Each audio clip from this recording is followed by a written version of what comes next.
We will now be moving on to the opening statements. First of all, we will do this in the alphabetical order of the country. The second of all, please try to limit your speech to around 30 to 45 seconds due to time constraints. And let me remind all ministers and all heads of government that the speeches can be done in English and also German and French. We will start with Belgium. I would like to ask, however, Bulgaria, the Czech Republic and Denmark to come up as well and stand behind Belgium in a row. Belgium and the rest, please. Belgium, Bulgaria, Czech Republic and Denmark.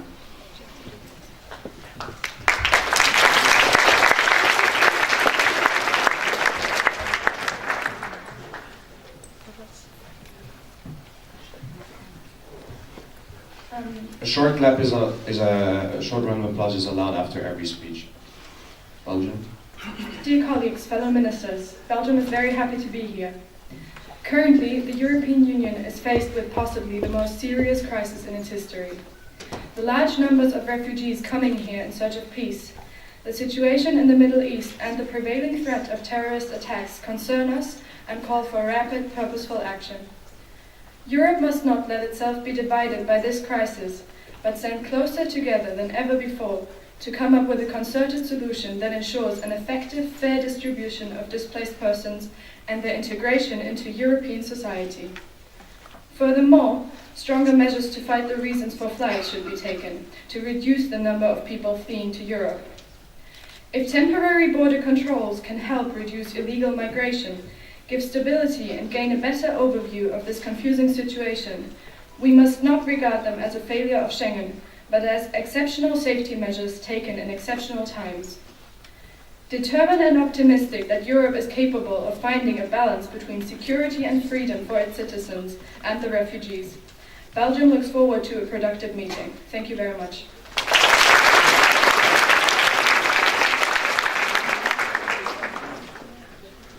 And also, we will, on behalf of the Commission, we would like to thank all the speakers, and I think we should all give a round of applause to all the speakers that have come here today.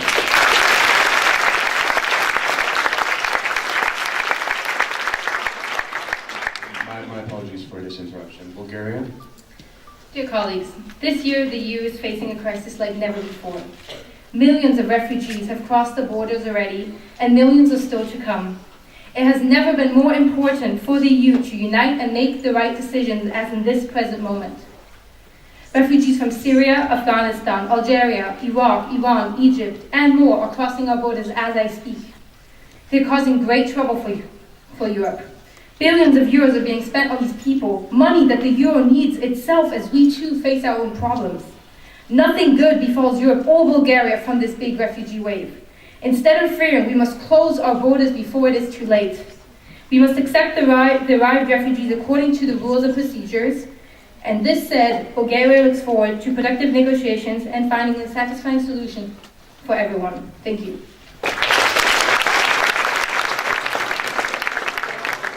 Czech Republic. Honourable President, distinguished delegates, lovely press, ladies and gentlemen. The Czech Republic welcomes under this European Council agenda we find many of the most pressing issues which we must address in parallel. Counter-terrorism, TTIP, the issue about energy independence, the British referendum and migration. The Czech Republic urges that we must tackle the problem at its very source and put all our resources into securing external borders. The EU must protect its values and worship the opinion of its citizens, and therefore cannot accept any more refugees.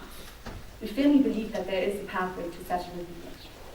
Finally, let us say that if there is to come a Brexit, the Czech Republic will have to consider a Czechstate. Thank you. I yield the floor back to the presentation.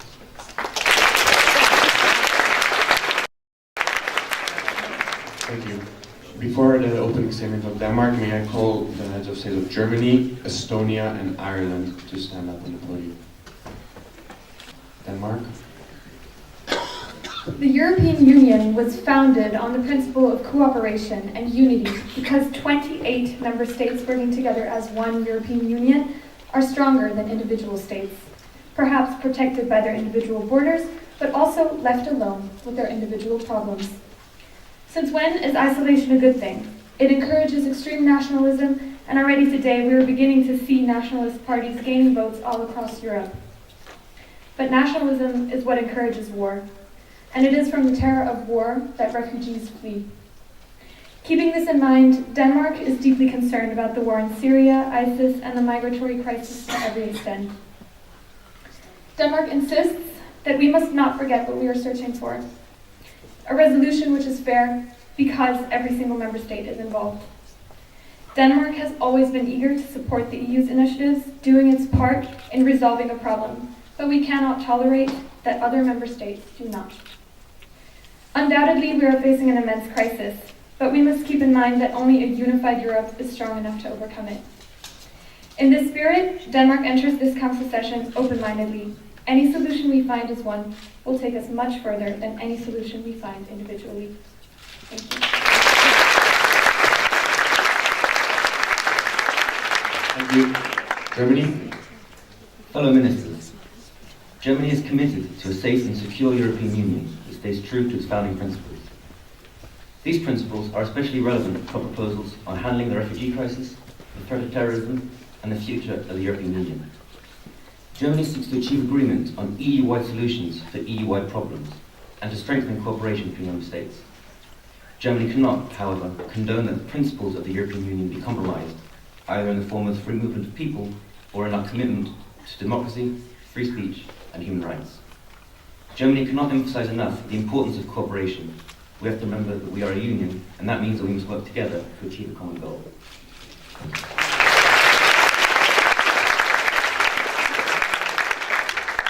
Estonia?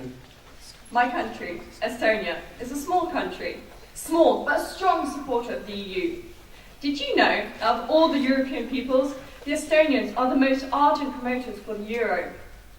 For us, the European Union is a vital factor of stability in our world.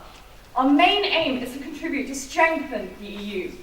This is why we'll fight changes to the VAT rate, as the current one ensures a thriving economy and alterations would cause an unstable financial situation. It is also essential for EU to remain united and be able to rely on good relations with its neighbours, especially Russia. Thus, we oppose additional sanctions offered in Proposal 2.3. Our greatest poet, Gustav Suets, once said, "Let us stay Estonians, but become Europeans as well." We have done so, and we prove ourselves every day, and we will continue to do so in the proceedings of MEC. Thank you, and as we say, Aite.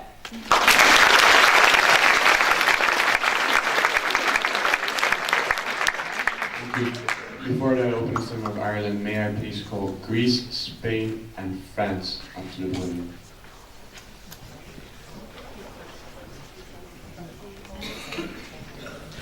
Ireland. Honourable President, distinguished chairs, and fellow ministers, we are gathered today to find solutions to the challenges that Europe currently faces, issues that will undoubtedly impact future generations if they are not resolved. The most urgent of these challenges is mass immigration to Europe's shores from the Middle East. It is imperative that we work together pragmatically to prevent a looming humanitarian catastrophe. We, Ireland, agree to the proposed monetary aid scheme to financially support Turkey, but we believe in tackling the problem at its roots.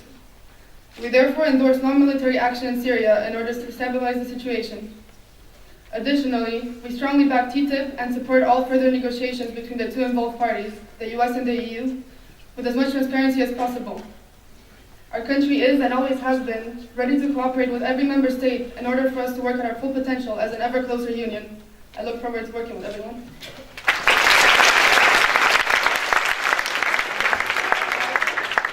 Please. Honourable Ministers, the main concern of our country is and will remain the refugee crisis until we find a joint EU solution. Greece is disappointed with Austria's unilateral actions of imposing and tightening border controls together with other Balkan countries. These types of actions are tearing the Union apart and must stop. Greece will not become a warehouse of souls. On numerous accounts, we have been accused of not properly registering migrants, but fellow ministers, I can assure you that in addition to already having made huge improvements, we could achieve 100% registration if the EU would cooperate and efficiently provide us with the remaining equipment needed. We are waiting for the rest of Europe to work together efficiently, not unilaterally, on equally sharing the burden. We therefore need joint EU cooperation and solidarity, not division, in order for the problem to be solved in a humanitarian way. Thank you.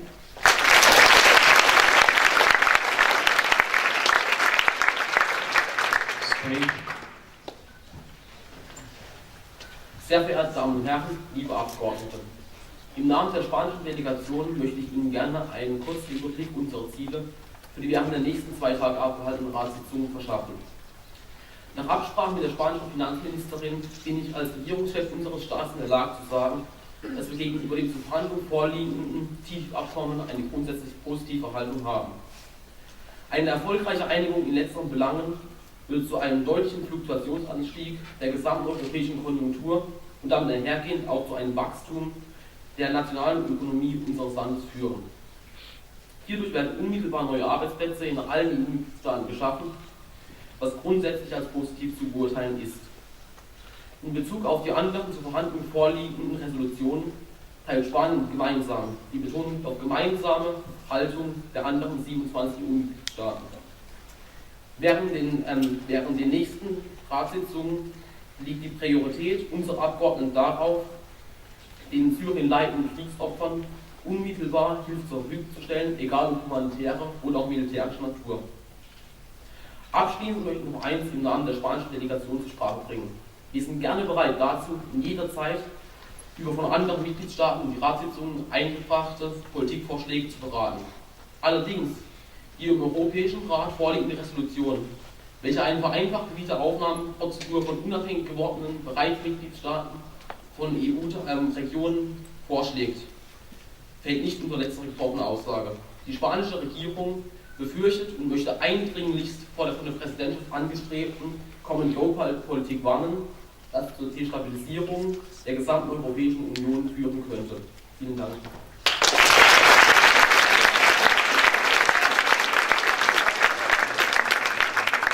For the representative of France, I invite Croatia, Italy, and Cyprus to come on the podium.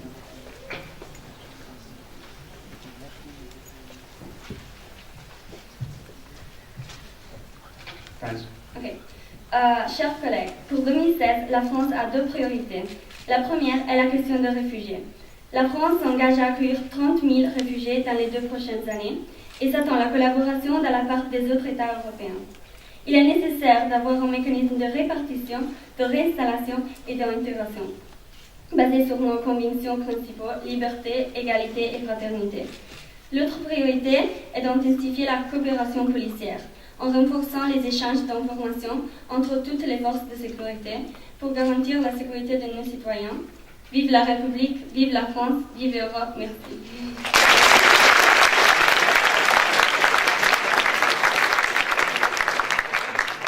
Croatia. Fellow Ministers, over the next 2 days, Croatia hopes to come to an agreement between all the member states regarding various pressing issues, in particular the migrant crisis. Croatia, over the past few months, has been at the forefront of this problem, and it is clear that this is an overwhelming situation that needs to be dealt with in a different manner. Croatia has faith in finding a solution to this problem, whether it involves internal reforms or negotiations with Turkey, or both. As recent events have shown, Croatia has had to take rather drastic measures. However, these measures aren't sustainable and an alternative needs to be found. Thank you.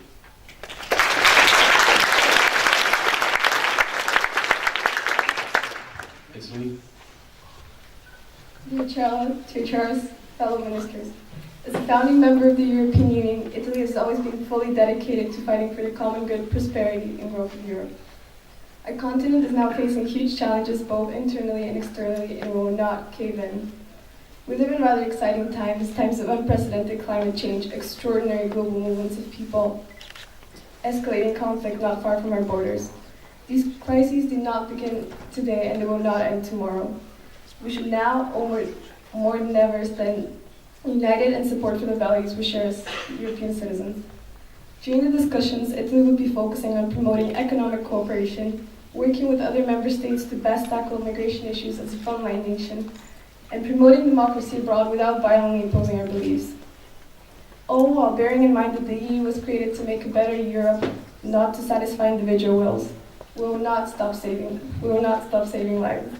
Europe is not a bundle of economic ties. It is a community of people with a shared destiny and ideals. If this common purpose is diminished, we risk losing our European identity. Thank you.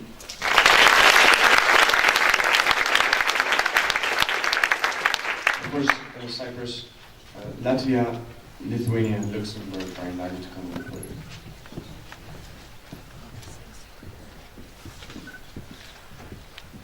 Cyprus.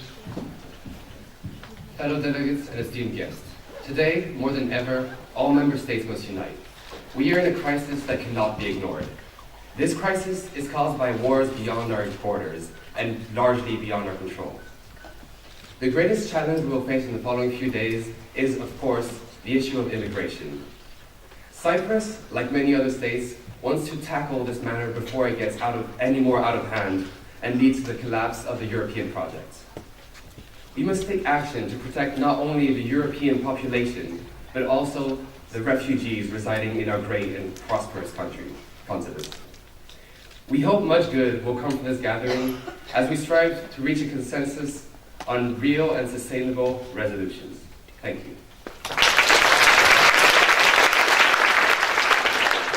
Latvia. Dear ministers, during these 2 days, my ministers and I have set ourselves the goal of increasing our cooperation with the Union and to further strengthen it. This is especially important during these difficult times. We hope to make progress, especially in the 2 areas where we feel there are major issues to discuss: the weakened Schengen cooperation following the refugee crisis and the youth unemployment. In order to reach satisfying results in these areas, as well as others, we call on all the member states to mutually decide on what is the best for everyone. Thank you.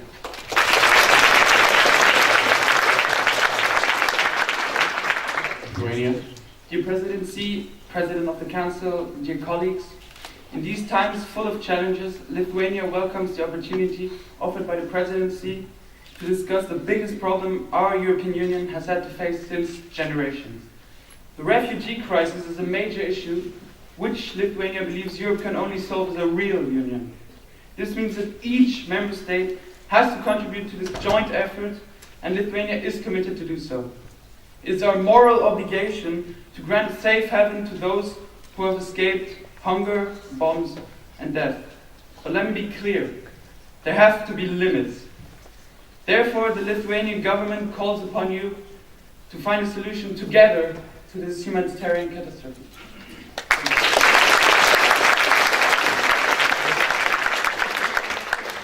Hungary, Malta, and the Netherlands, please come on the podium.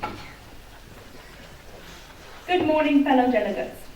After consulting my fellow ministers, I can safely say that while Luxembourg is open to negotiations, there are certain issues and clauses which we wish to conceive with as few compromises as possible. In Council 1, I backed a readmission to the EU of regions which have become independent from their member state, provided they meet the criteria set. We are in favour of security cooperation, as long as our citizens' privacy is not breached. On the topic of refugee crisis, we agree to the proposal submitted.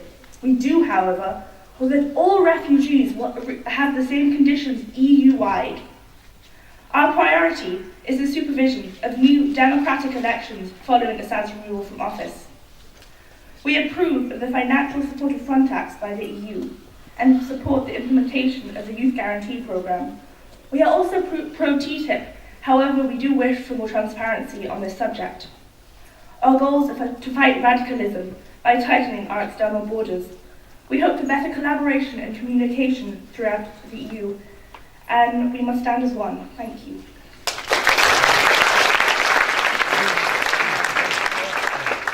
Hungary. Fellow ministers, Hungary is extremely pleased to finally see an intention to find a common solution to the refugee crisis and the spread of terrorism. A solution that we hope will not involve any position on any member state, that will not put the Schengen area in danger, and that will not involve naive, reckless attitudes encouraging migrants to come to our continent. Although Hungary has spontaneously provided help to 400,000 people in the past year and a half, we do not believe that a forced integration between incompatible cultures is the right path. Instead, Hungary encourages the European Union to focus on preserving its identity and strengthening its borders. Thank you.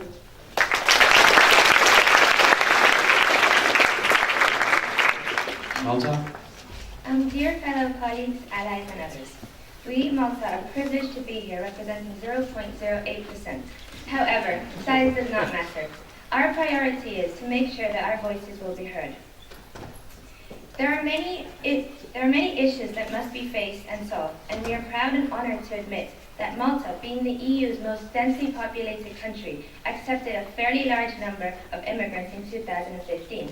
However, we may not have a prominent terror threat, but we are very worried about our neighboring countries, and we hope that 28 EU nations continue to pursue and help each other.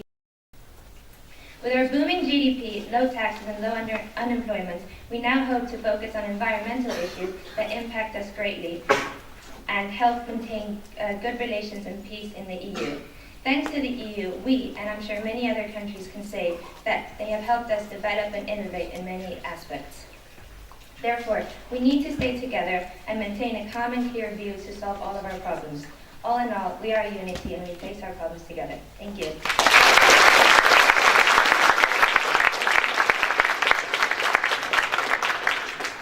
Before the speech of the Netherlands, can Austria, Poland, and Portugal please come on the podium?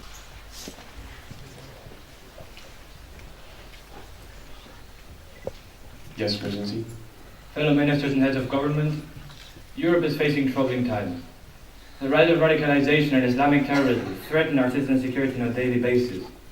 The military danger of Russia has reached a peak with Mr. Putin's talks with Syria's regime.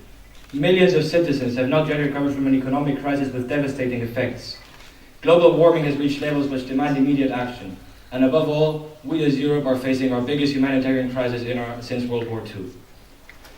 Ladies and gentlemen, in times of crisis, it is very easy to turn against Europe. It is also very easy to forget what drove Europe together in the first place.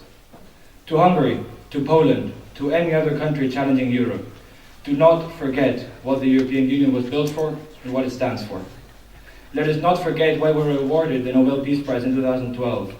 After 30 years of war, a continent in ruins was turned into a pioneer of democracy, peace, and freedom. Times of crisis, let us remember Abraham Lincoln's famous, "A house divided against itself cannot stand." Let me put this very clearly, ladies and gentlemen. Without unity, the European project will not be able to stand either. Without unity, Europe is doomed to collapse. As head of this year's presidency, I urge you during this conference to put national interests aside and seek the common good. As Jean Monnet, one of the founding fathers of the European Union, said, Europe will be forged in crises and will be the sum of the solutions adopted for those crises. This year, more than ever, it is our responsibility to keep Europe together. Thank you.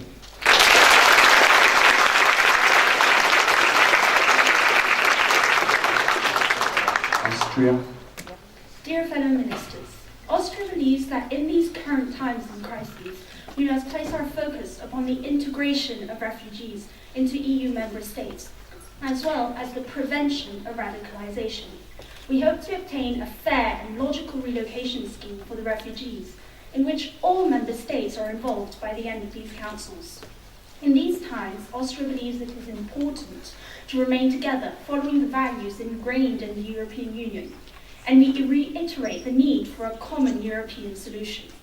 We would also like to place emphasis upon cooperation with Assad and Turkey, without whom we do not believe a solution is possible. Nonetheless, Austria additionally believes that although our focus should be on this current crisis, we should not neglect some other issues, in particular, a journey towards a cleaner and safer Europe. Thank you.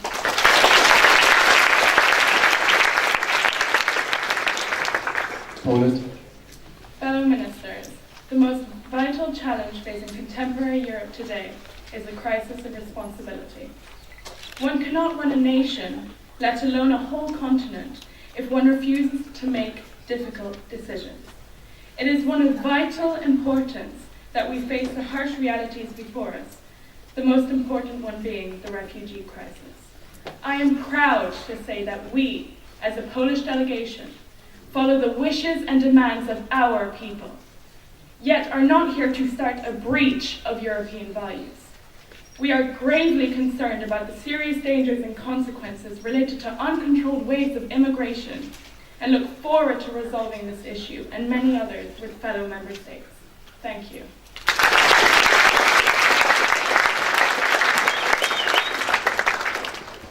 Romania, Slovenia, and Slovakia, please come on the podium. Portugal. Fellow Ministers, Portugal is committed to making a change for the better. However, as you might know, we are in quite a bad financial position at the moment. But we survived the crisis and came out of recession. We expect real GDP growth of 1.6% a year in 2016 to 2020. Now we have two main economic challenges. The first is to rebalance the economy from the non-tradable sector to the tradable sector. The second is to improve the education and skills of the existing labour force. We believe very strongly in the European bond and in helping each other out, so we would kindly accept any financial aid we can receive. Although we have these problems at the moment, we are still more than willing to accept refugees into Portugal and teach them our way of life and our culture, as well as take care of them. As soon as we have our country in a good, stable financial position again, we will be more than happy to contribute to all European events in the financial aspect. Thank you.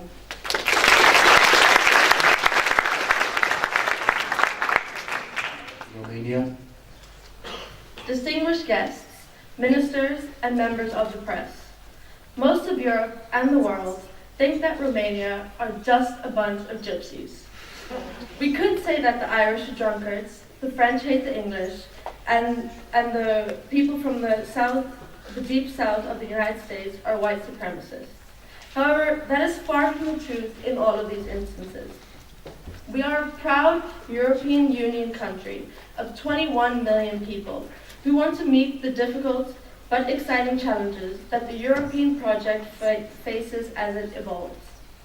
Some of our main objectives are to join and strengthen the Schengen area, to be part of the solution to climate change, to tackle unemployment and the immigration issues that are affecting the Balkans and the EU.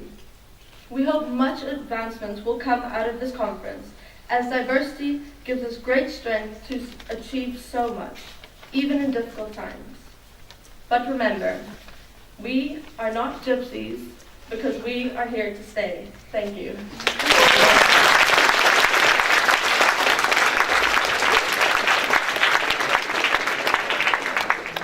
Slovenia. My fellow ministers, we have gone through a lot in the last couple of years. We have had people knocking at our doors asking for help. We have thousands of people drowning in our seas. And what has the European Union done for them? Not enough. Ladies and gentlemen, I think it's time for a change. Slovenia is ready to accept and integrate refugees, but we cannot do it alone. I am sure that with the cooperation of all the countries in the EU, we can organize legal transport from Turkey to the destination where they want to get to. In this way, migrants will be treated in a human way. Hopefully, with some serious debating, we will be able to clarify all European problems. Thank you.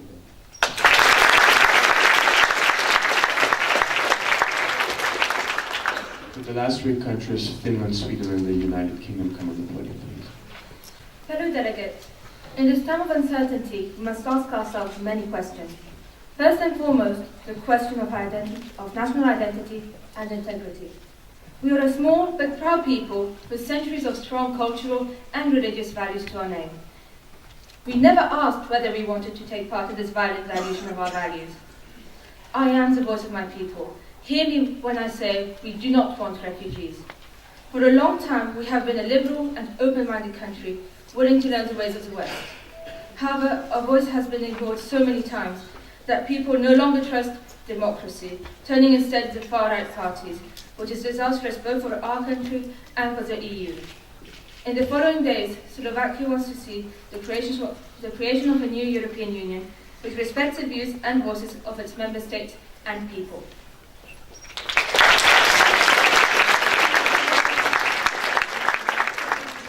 Finland. Fellow ministers, during the upcoming days, we are on a mission of overcoming some big obstacles. Finland especially hopes to reach conclusions on issues such as the transparency and implementations of the TTIP the widespread youth unemployment, and most importantly, the refugee crisis. In order to succeed with this, ministers from all delegations must cooperate closely and show mutual respect, keeping international human rights in mind. Colleagues, together we can create a stronger Europe, both socially and economically. Thank you.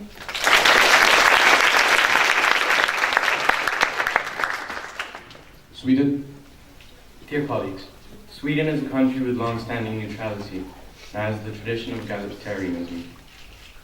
We believe in not interfering with any military conflicts, which is an apparent problem risen with the current migrant crisis. Sweden is committed to examine the following proposals and come to agreements which would sustain the principles of Europe. We are concerned of the breakdown of the EU, its unity, and we strongly believe that the EU needs to maintain its solidarity. Europe needs cooperation and needs to be reminded what integration really should look like. Sweden is convinced that Europe is a model for the world, and the current migration crisis is testing Europe's capacity, especially ours, Sweden, a country with the largest acceptance of migrants last year. If we unite our forces, we will be able to dampen the effects of the crisis and prove ourselves capable of dealing with any anomaly. Our agreements will not only help people in need, but also reconcile our political bonds. Thank you.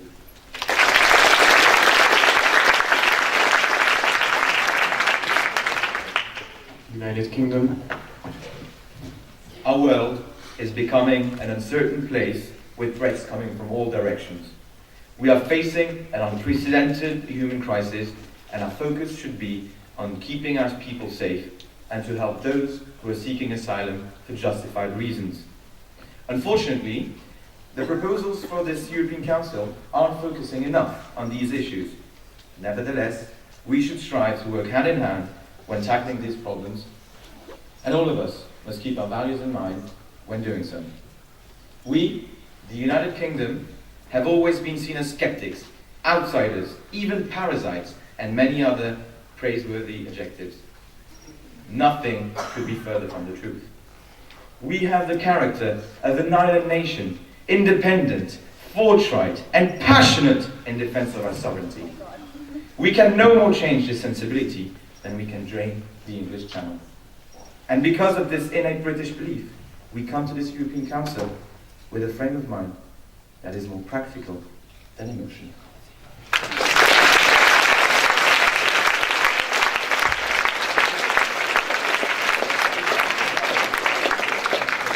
Thank you, UK, and thank you for all the other heads of states.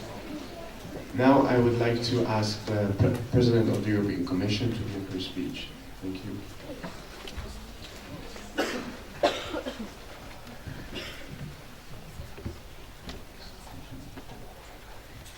President, members of Commission, and ministers, I'd like to say a few words about a topic that plays a big role in the future of the European Union, the refugee crisis.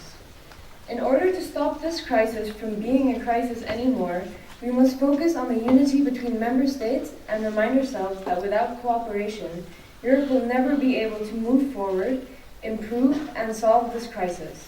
And as the head of government of the Netherlands previously stated, Europe would be doomed to collapse. It is our responsibility as Europe to take on these refugees and grant them safety and security, because at this present moment, Europe is considered as a safe haven for people all over the world. I'd like to mention a quote by Gandhi. "A nation's greatness is measured by how it treats its weakest members." Keeping that in mind, I'd like to ask a question. Who are we, as politicians from Europe, who never had to experience desperation at such a level like refugees do, to tell them that they do not have the right to asylum? Who are we to tell them that their life situation, what their life situation really is like? Who are we to decide whether people stay or go back to a country that could not provide their basic needs and safety? At the end of the day, it is a simple question of morality. The difference between what is right and what is wrong, and I hope we're all capable of understanding what is truly right. Thank you very much for your attention, and I wish you all some very fruitful debating.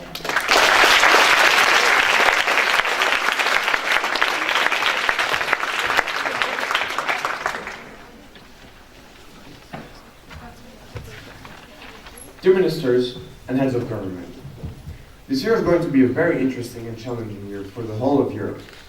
Information sharing between EU member states about terrorist activity, Islamophobia, informing and educating people around these topics is crucial, especially in this time period when the relevance of having such a wide range of knowledge about the current blending of these cultures and societies is so high. And most importantly, with the refugee crisis itself being in the center of the most relevant current topics, the EU is in need of full cooperation between all member states. International borders are a priority in order to defend Europe as a whole. However, it is also a priority to deal with the refugee crisis in a civilized, responsible, and wise fashion, guaranteeing safe and appropriate conditions for refugees that are fleeing their homes in hope of finding a better and safer future for themselves and their families. Refugees are no different to us. They're also humans with hearts and lives. Ladies and gentlemen, these hearts and lives are being ruptured into pieces. Justice is vital. As Martin Luther King Jr. once said, justice denied anywhere diminishes justice everywhere. We must treat these people with solidarity in the most diplomatic way possible. With the combination of infrastructure and complex policy, I believe that Europe can indeed achieve a lot. However, in the face of unprecedented scale of migrants flowing into Europe, we have to establish some terms. Europe is simply not able to accept all migrants that are willing to come here. We must aid them, and we must aid them in the best way possible, but we must simply acknowledge that taking everyone in is something that cannot be fulfilled. Ministers and heads of governments, we aren't enemies here. We are warriors that are fighting in the same battle, together, in the same ship, for the same purpose, to defend what the EU stands for. Once again, I would like to stress the importance of full cooperation between EU member states on resolving issues, and that the time to take action has come. It's here, now. Bless you. Today and tomorrow, we will be on the path to finding solutions to these matters. And only once we have found these solutions, we will exit those council rooms with satisfied and convinced. Ladies and gentlemen, I believe my speech has come to an end. Thank you very much for listening, and welcome to MEC 2016.